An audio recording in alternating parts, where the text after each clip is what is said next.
is all about exploring this fascinating trio from the Johto region. Yeah, the source material on this is incredible. It really is. We've got this mix of poetic history, field reports, and these deeply detailed behavioral case studies, especially Eusine's decade-long observations. Those are crucial. So our mission today is to uncover the true origins, the biological anomalies, and really the ecological roles of these legendary creatures. It's a wild story. To understand how a cellular rewrite like that actually happens, we have to look back at an event from the year 1851. Over 150 years ago. Right. We're setting the stage in Ecruteak City, where, history and myth just completely blend together in our sources. They really do. It's hard to separate fact from folklore sometimes. According to the architectural records, the city was built around two magnificent spires. To the east, you had the bell tower. Right, where Ho-Oh rested. Yeah, the apex avian itself. And to the west, there was the brass tower. It was this massive 9-tier structure bathed in silver, built specifically to weave heaven and earth together. And that was the roost of Lugia, the guardian of the ocean. Exactly. But then we look at the meteorological records from that year, and they align perfectly with the local poetic histories. Yeah, a sudden, just unnaturally violent storm rolled in. A high-output lightning bolt actually struck the silver brass tower. And the strike was so severe, so hypercharged, that it ignited a massive inferno. The heat was completely unsurvivable. It burned for 3 entire days. Just relentless fire. Right. And Lugia, seeing its home being reduced to ash, summons a drenching rain from distant seas just to wash the blackened air and quench the flames. And then, mourning its fallen home, it just fled to the ocean trenches. Which leaves us with the skeletal, broken remains of what we now call the burned tower. It's a tragic image. But the truly significant event happened in the smoldering wreckage down below. This is the turning point. Yeah, amidst the ash, 3 completely unnamed, ordinary creatures had perished in the fire. Just casualties of the disaster. Just casualties, until Ho-Oh descends from the sky and it intervenes. And what's fascinating here is the precise nature of this resurrection transformation event. Right, because it wasn't just healing. Exactly. This wasn't merely healing. Ho-Oh didn't just mend their burned organic tissue. Oh, wow. Yeah, the physical remains of these 3 unidentified Pokémon were fundamentally rewritten at a cellular level. Wait, how does a cellular rewrite like that actually function? Because in our sources, it says they absorbed the elements of the disaster. Right, they did. But biologically speaking, how does organic matter just, fuse with a weather event? Well, think of it as an extreme form of environmental adaptation forced into a single millisecond. A millisecond. Yeah, the massive cosmic energy from Ho-Oh acted as a binding agent. Okay. It took the latent kinetic energy of the lightning strike and the thermodynamic mass of the 3-day fire and the hydrological density of that sudden rain. And just mashed them together. It wove those chaotic environmental states directly into the ruined DNA of the 3 creatures. That is wild. They were forced to embody the 3 distinct stages of the catastrophe that killed them. So imagine experiencing a traumatic event, like a terrible fire, and surviving. But your very DNA is so fundamentally rewired by the trauma that your body is now quite literally made of living flame. It's terrifying, honestly. It really is. One creature absorbed the jagged lightning strike, another absorbed the intense heat of the fire, and the third absorbed the sudden drenching rain that put it all out. They basically became sentient embodiments of the catastrophe. But the immediate aftermath is equally crucial to understanding their behavioral psychology today, right? Absolutely. Because they wake up, they're resurrected, glowing with this incredibly volatile, new elemental power. And the people of Ecruteak look at them with absolute terror. Yeah, they see these creatures as monsters born from the ashes of their beloved tower, and they drive them away with aggression and violence. It's really sad, actually. I was reading through the behavioral case studies in our stack, and it made me wonder, does their fear of humans stem entirely from that specific moment of rejection? Well, the field journals strongly support that hypothesis, yeah. It formed what modern researchers classify as their evasive instincts. The evasive instincts. Right. They demonstrate a remarkably high flight response whenever they encounter humans. Which makes total sense. The sheer physical trauma of the disaster, permanently coupled with the immediate hostility of the humans they used to live alongside, it just tethered them to a wild, untethered existence. They became literal forces of nature, perpetually fleeing human civilization. which Exactly. perfectly explains why early observation of them was so incredibly poor. Oh, completely. And that brings us to the taxonomic debate. Because for the longest time, early biological research in public lore dubbed these three the legendary dogs. Right, the legendary dogs. I see this in the older texts constantly. Why did early researchers get it so wrong? It's a classic textbook case of observational bias born from distance and fear. Because they were always running away. Because of those evasive instincts we just discussed, yeah. Early researchers only ever saw these creatures fleeing at high speeds from, like, hundreds of yards away. So what were they actually seeing? Well, what did they know? Quadrupedal movement, they run on 4 legs. Right. And their vocalizations were frequently described in early logs as barking. So they jumped to conclusions. Therefore, the rudimentary, unchecked assumption was canine. But calling them dogs just because they walk on 4 legs and make a barking sound is, it's pretty primitive. Very primitive. It's like trying to classify a platypus as a duck just because it has a bill. Precisely. It ignores the complex morphological reality. Right. When researchers were finally able to conduct deeper anatomical audits using discarded biological material and ground-penetrating scans of their footprints, The canine hypothesis just fell apart. completely dissolved. The counterclaims pointed out overwhelming feline and ursine influences in their skeletal structures. The audits in our sources are just wild to read. They feature sabertooth structures, leonine chest cavities, and leopard-like agility markers. Yeah, it's a huge mix. You can't look at a biometric scan of a creature with massive saber-tooth fangs and the muscular density of a lion and scientifically defend it as a dog. Exactly. The scientific community realized they were dealing with biology that didn't fit neatly into a single evolutionary family tree anymore. Because of the fire. Right. Their original DNA was scrambled and rebuilt by mystical fire. So they had to compromise. So the consensus was reached to classify them broadly as the legendary beasts. I really like that classification. If it's much better. They are elemental chimeras.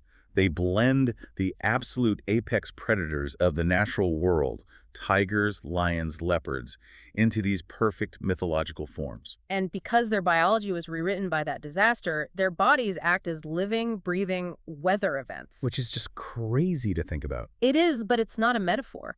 The biological profiling of these specimens reveals thermodynamics and electrodynamics that just defy standard organic limits. Let's dig into those mechanisms then. Because the sources mention Raikou, the embodiment of the lightning strike. Great electric tech. We know it has this shaggy, dull purple, cloud-like mass on its back.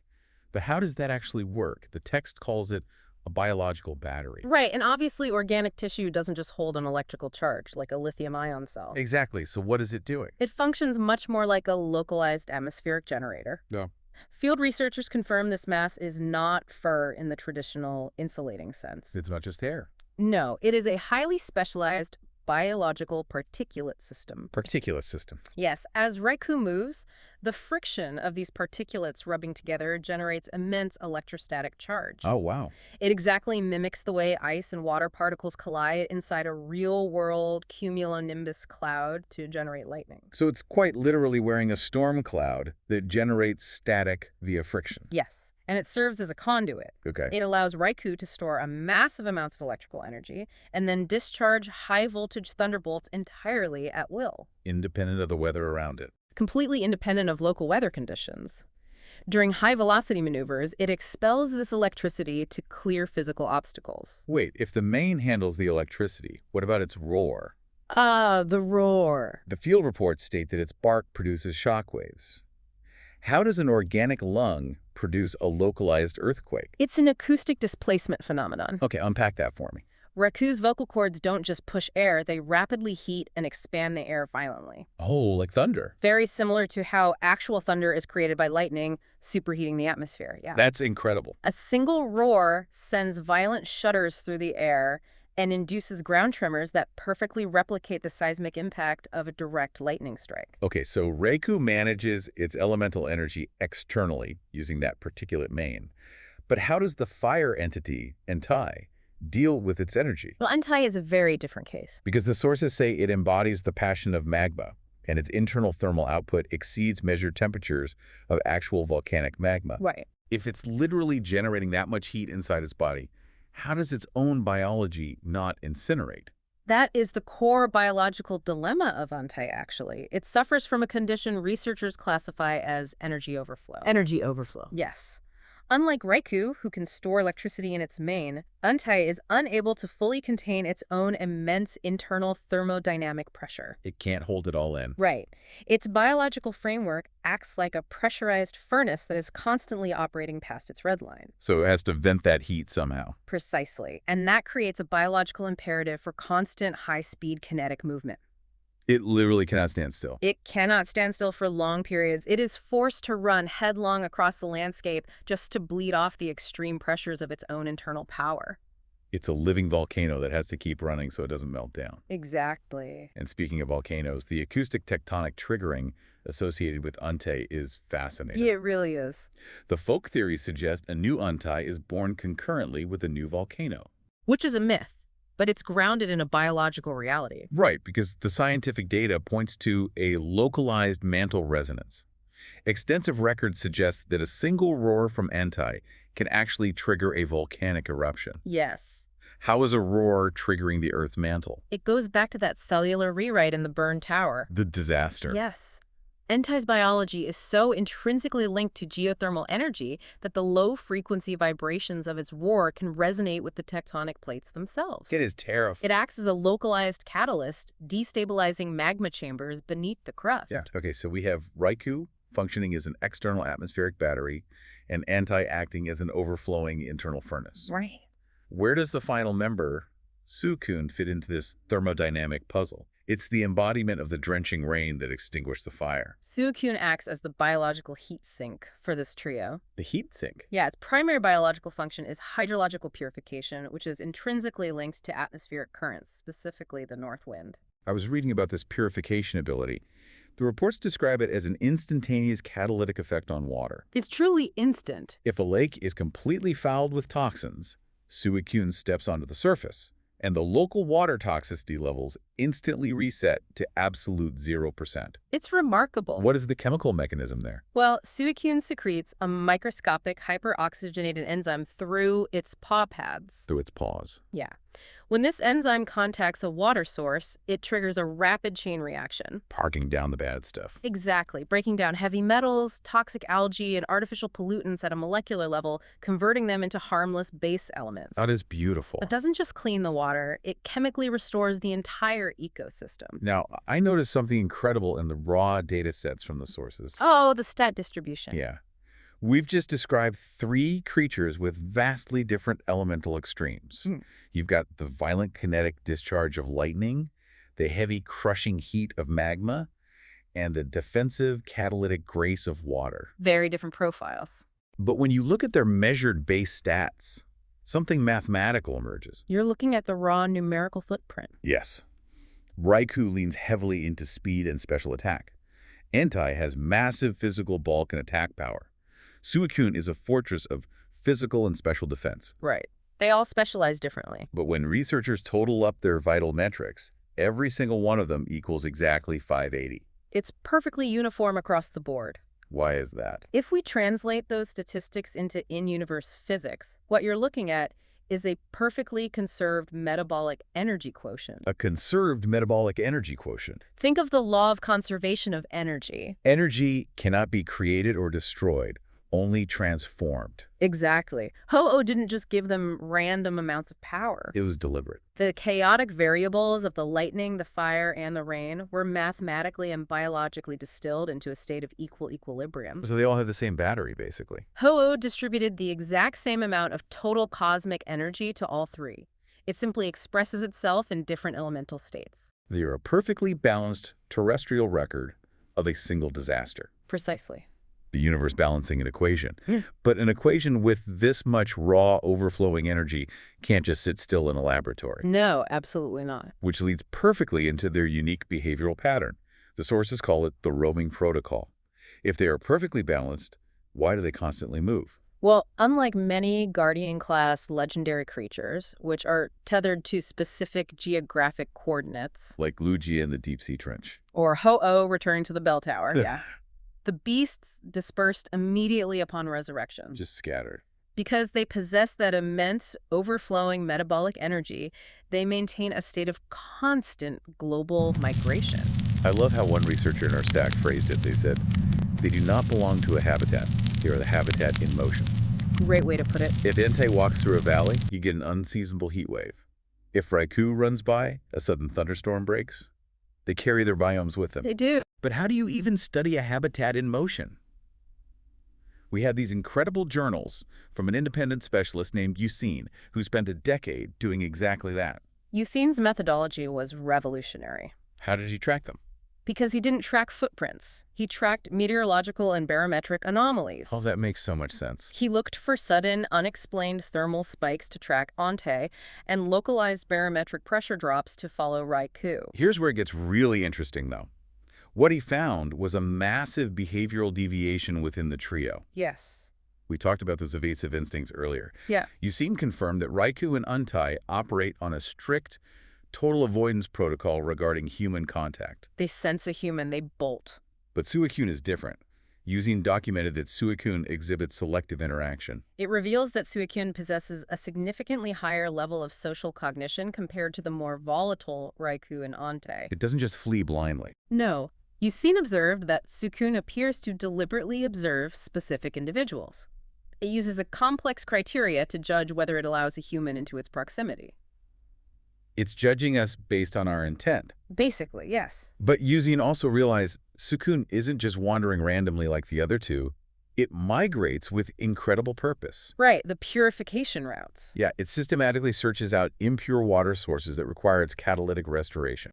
And it uses the north wind as a physical navigational tool to map out its routes between major polluted reservoirs. And this brings us to Eusine's most profound discovery, something that shifts our entire understanding of Suicune's role in the ecosystem. The pulse. Yes, the documentation of the pulse. Eusine's tracking equipment picked up a rhythmic, low-frequency wave emitted continuously by Suicune. And this pulse doesn't just affect water chemistry, right? No, it goes beyond that. Eusine noticed a distinct shift in the behavioral patterns of the local wildlife whenever Suicune was present. Precisely. The pulse has been observed actively calming aggressive local Pokémon populations. It's like a tranquilizer. It acts as a neurochemical soothing agent across a wide radius. That completely changes the scale of its power, because it means Suicune's purification isn't just chemical. Right. It's not just filtering heavy metals out of a pond.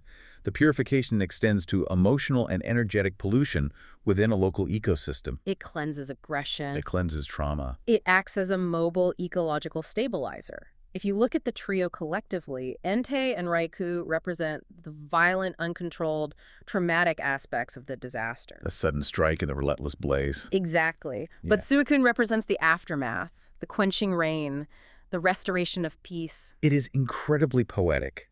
These legendary beasts, these elemental chimeras that confused researchers for decades, they teach us something profound about the nature of trauma and recovery. They really do. Think about their origin. They were born from the literal ashes of a terrifying, destructive disaster.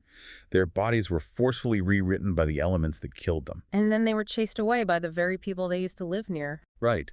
Yet, despite that foundational trauma, they didn't become creatures of pure malice. They carry the scar of the burned tower with them everywhere they go, but they use that immense, terrible power to sustain the global ecosystem. Suicune runs tirelessly across the globe, searching out the most polluted, ruined places, just to make them pure again.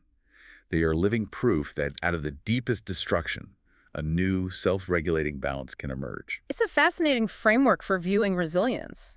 The energy of a disaster isn't inherently evil, it's just raw potential waiting to be directed. So what does this all mean? Which brings us right back to you. Think about how, in your own life, the most catastrophic, painful moments. The really dark times. Yeah, the moments where your own personal tower feels like it's burning down to the foundation.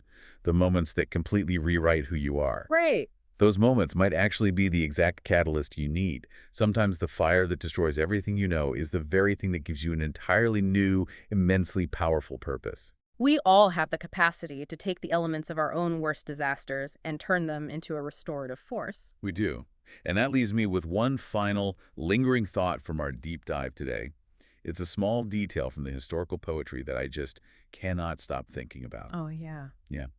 The three creatures that died in the Brass Tower over a century and a half ago, Yeah. they were completely unnamed. The historical records didn't even bother to list what species they were because they were completely ordinary before the fire. They were just normal creatures. Right, they weren't special. They weren't born legends. If completely ordinary creatures can be transformed into immortal forces of nature simply by absorbing the elements of their own demise, what other seemingly common creatures in the world are walking around right now, just one catastrophic event away from becoming legends themselves?